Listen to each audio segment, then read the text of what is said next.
Someone, guys. Osisbetu nje, they are living hypocrites. They really are. I've been on these Twitter streets, especially now. I've been chatting to a lot of people around that whole Londie London's ex, Loputi Lona Banus Pamandla Mabonga. So for those that don't know, there's this guy by the name of Mabonga who got shot and murdered at a club in Sandton. He was trying to go into the club, and the club is a no firearm space. And apparently he then tried to force himself in. He was there with his two bouncers, and this became that, and him and his bouncers were shot dead. Yeah, so apparently this guy is very, very notorious in certain spaces. Notorious allegedly for hijacking, allegedly for doing criminal activities. May God rest his soul. Yeah, man, but it goes back to what I'm trying to say, because our sisters are the biggest fucking hypocrites ever. I didn't want to do anything along these lines because, again, it's quite sensitive, especially makambo mphefumulo womuntu. But I was reading a lot of this shit on Twitter. And this past weekend, I was actually at rugby supporting Amachita. And like every now and again, someone like, hey, bro, what's your take on that Londie London's ex? What's your take on that? And I was like, I'm not too clued up. I'm not too sure what's happening. Yeah, should you carry a gun? I carry my gun. I carry my gun 24/7. And for me, it's a safety thing. But I'm not isolated. I know many amazing people that carry guns. I know many legal guns. I know many Afrikaans people that carry guns, legal guns. So it's not like, it's not even trying to be cool like that. It's literally to protect ourselves and our families. So when you see people that carry guns, it's a lot of people. You just don't know about it. You just don't know about it. And they do it in the right way, and they conceal, and they're not trying to draw attention. They're trying to say, look, should anything happen in this country that we live in, I can protect myself and my loved ones. With that being said, again, the hypocrisy in our sisters, reading the comments around people bringing up Londie London's flashy life when she was dating this guy, getting these cars, getting these trips, buying these expensive gifts. They literally trying to say, "Oh, beg, like they're trying to throw shade, they're trying to laugh." And I'm like watching, and I'm saying, but you guys would do the same given the same opportunity. Our sisters love bad boys. Our sisters love bad boys. They love, oh my gosh, our sister would leave the most amazing man who she's married with 3 kids for a fucking bad boy scroof. She will do that too much. She will do that insane. She will, oh, guys, if you're going to listen to what sisters say, oh, I want a man who's respectful. I want a man who's attentive and kind. I want a man who's, yes, sharp. She wants that. She wants a fucking bad boy. I've taken so many sisters to like the gun range, whether it is on clients or just like social, and you see their eyes because they see the gun, and then all of a sudden it's almost like they're having a fucking orgasm when they're holding this gun and they're shooting. All of a sudden they feel alive.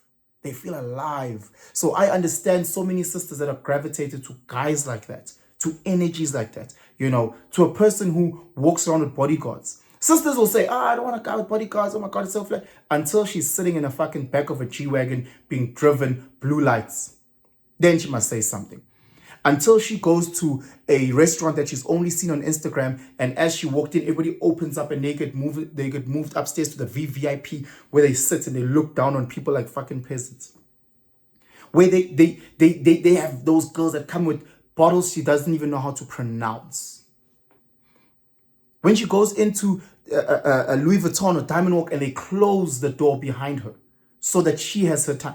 Until sisters have experienced that, they're just perezaring. They're just perezaring. They're talking from, a lot of them are just talking from a point of either not knowing or ignorance or hate, purely. You sitting on the passenger side of a Ferrari and that person is pressing it at 180 and it feels like, what the hell? Guys, it's a total different experience. And if you don't believe me, gents, if you don't believe me, please go on social media. Go on Instagram, go on TikTok. Find out a list. Let's just do yourself a favor. Find out a list of like 5 to 10 notorious people. Whether they are people that are known for being in the taxi industry or politicians, guys that are notorious in Forex, whatever these spaces are. Check a list of about 10 of them and then look at their spaces. Zinje, ingane. Zigwele. And it's not just like sisters that are lost in life. No, these are quality women who are professionals, women who are engineers, teachers, doctors, women who are businesswomen, women who are successful in their own space, but they're still around these guys. But they're still around these guys. Why? Why? You'd assume good is the dumbest of the dumb sisters who just has some titties and ass. No, it's sisters that are earning a salary of 45K, 50K a month.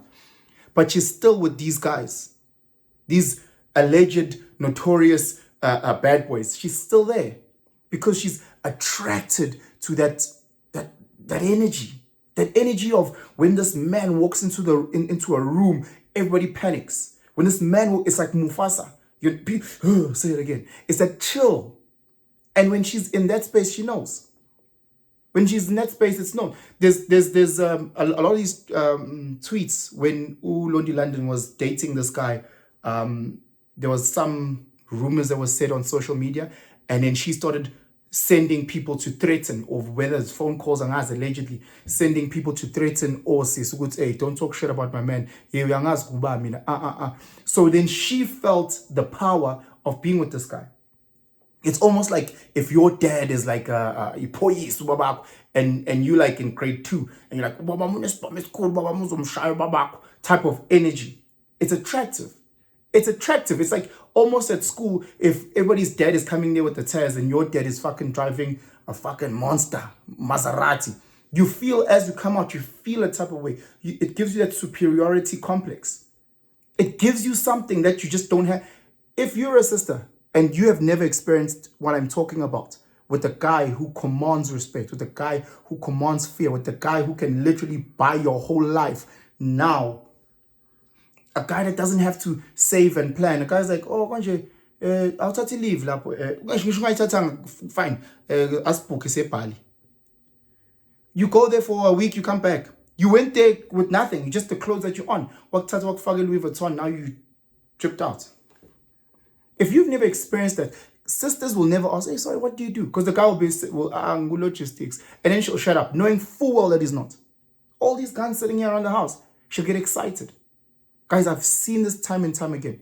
I've seen this. I've seen with my partner, with my exes, when the first seeing of the gun or the guns, they get nervous. They're like, hey, I don't want. After a while, they're like, hey, let's clean the gun. They're like taking it out. Now they're taking pictures. They're standing there, look at me. Look, it's attractive. It's attractive. It's I don't like my a guy that plays rugby until you go and watch him rugby and you watch him fucking dominate. It's attractive. You get a rush. Seeing your man, if he's a boxer, he's a fighter, and you see him in the ring, knock the fuck out of another guy, it's attractive. The sisters get drawn to that.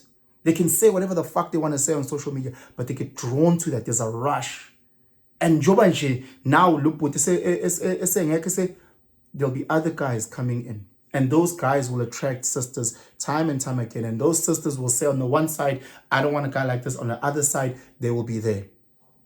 I've been in so many spaces. The sisters take their phones and hide it and act like they weren't there. But they were there. They were there. They were with those guys, notorious. They were the taxi guys. They were with these guys. They were the hijacking guys. They were the guys, Babam Cash in Transit. They will be there because it's an attractive thing. It is you being attracted to that lion.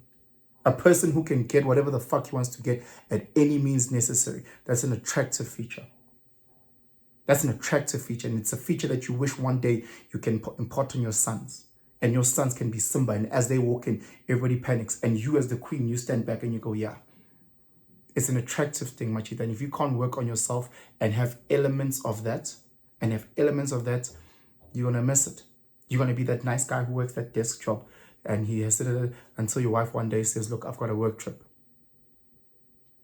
How many celebrities have we seen when their wives step out?